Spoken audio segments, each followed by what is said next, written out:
For those of you who were here last week, you heard me give this speech as one of my speeches from my book. I was encouraged very strongly after that to speak in the contest this coming Saturday, which really required quite a bit of editing of the speech. I hope that you can bear with me, and also I hope that you can really offer some suggestions as far as how I might be able to improve this particular speech. One of the most well-known parables in the Bible is that of the prodigal son. A father had 2 children.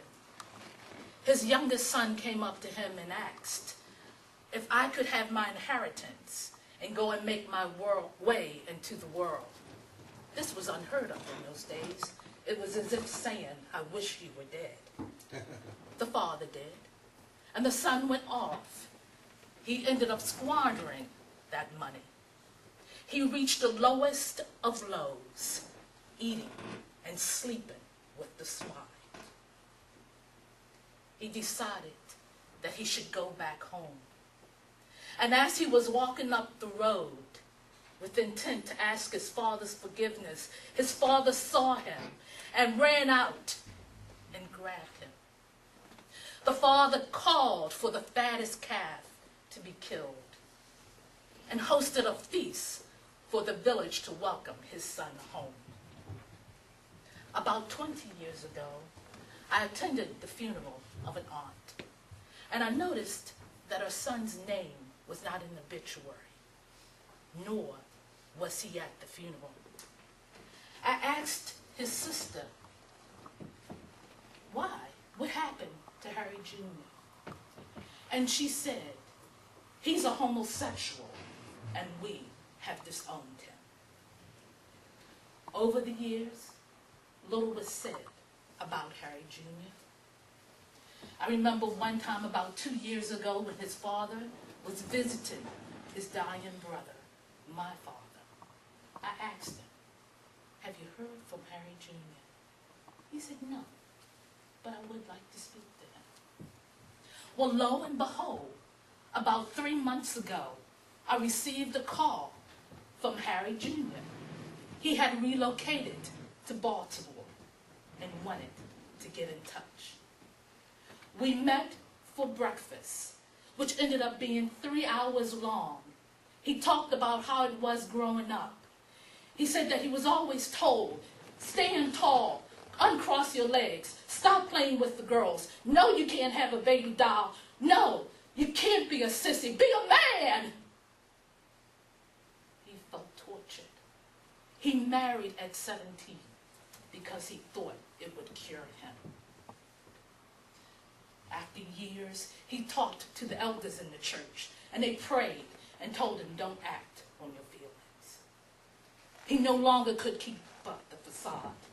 He left his marriage, gave away parental rights to his son, and his relationship with his parents was gone.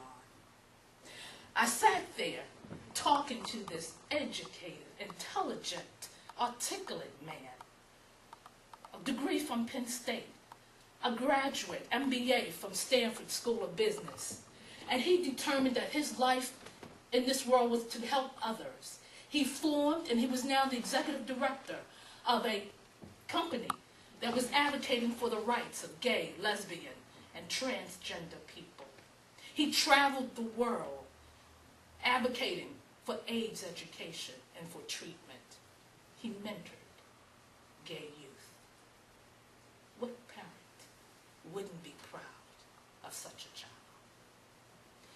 I told him, Harry, your father, no, actually I said your 93-year-old father would like to talk to you.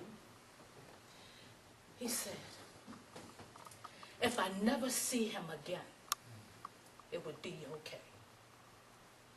I have my family of choice, but I will listen to him.